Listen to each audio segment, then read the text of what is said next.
Hello YouTube, it is your boy, B3, back to give the Kaiju Gang another fantastic movie reaction review.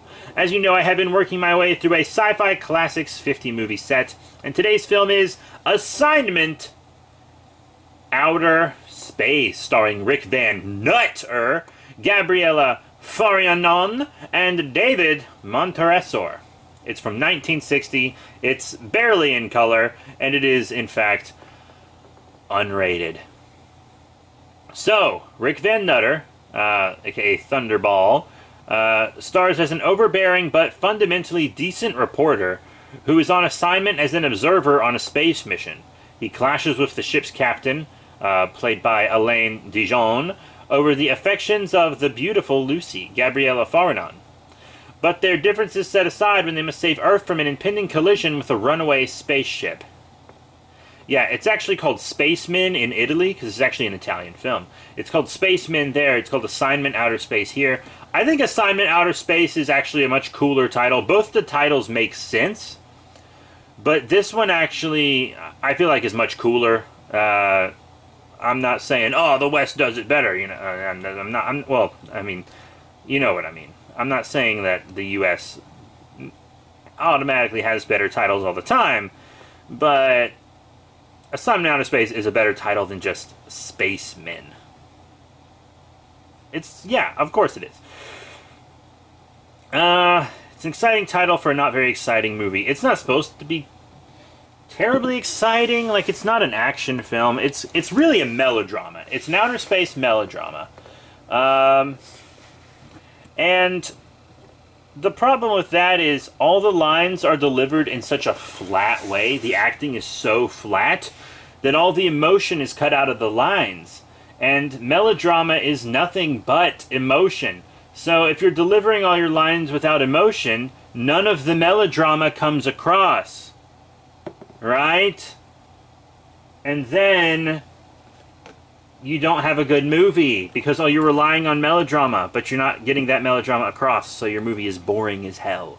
I watched this movie once as a kid, and I never watched it again until now, because I bought this set as an adult, but I actually have another copy of this in another set.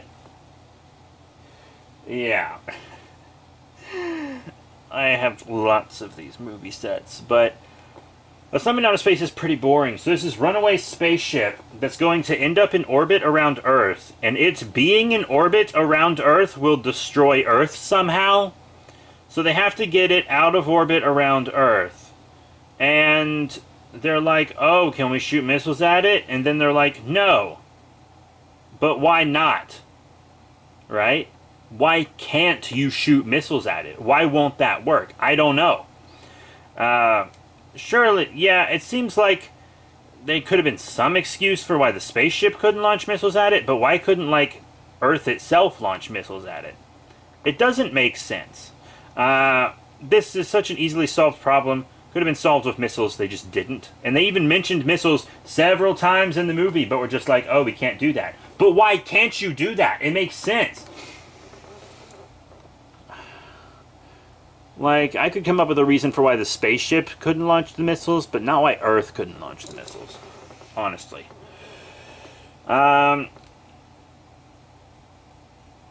The most interesting character is this wise, older black astronaut, who of course they kill off, because why wouldn't they? And, the only problem is, like, once again, this movie doesn't make you feel any emotion, so the death almost doesn't matter. And this is going to be a big spoiler, but the reporter character almost dies in the end. He almost suffocates because he has to get rid of his oxygen regulator to make himself lighter so that he can get to this spaceship and shut it down. But then he can't get out of the spaceship because he has to cut the power to keep it from orbiting Earth. And that seals him in the spaceship because the door is open electrically. That sounds kind of cool and exciting, right?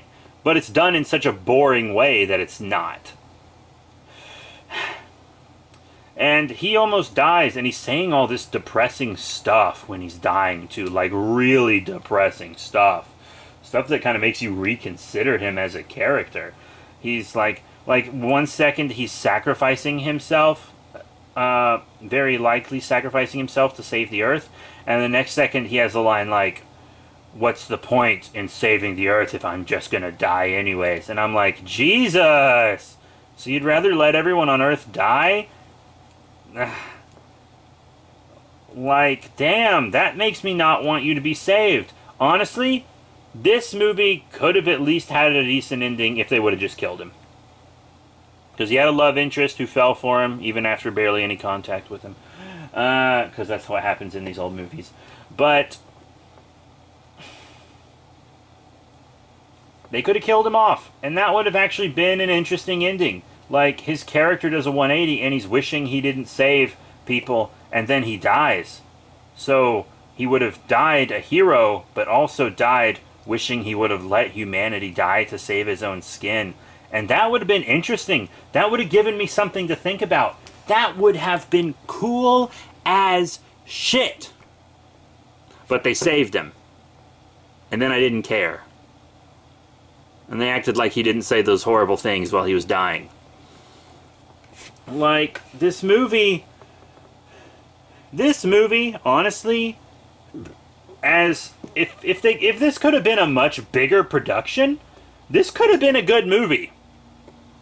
I honestly believe that, but I feel like just the garbage acting, the acting is so flat, so stale. And you can't have that in a melodrama. You can't have that in any movie, but you really can't have that in a melodrama where you're entirely depending on the emotions that the actors convey.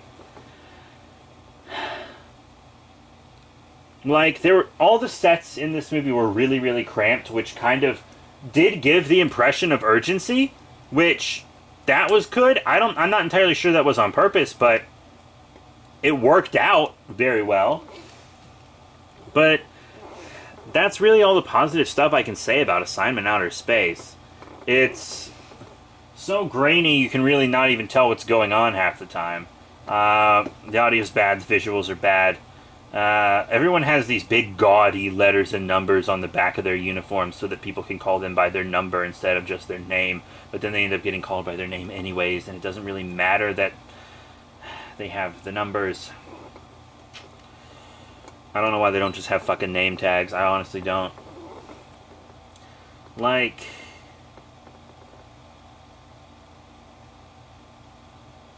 Assignment Outer Space is a pretty bad film.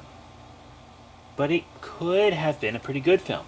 Like, because this is like, I'm pretty sure this is a public domain film. I think you can legally do with this film what you want. In fact, I think you can legally watch it for free. If someone did, like, a really good, like, revoicing of this film, like a bunch of voice actors got together and revoiced this film, it might actually end up being a decent movie.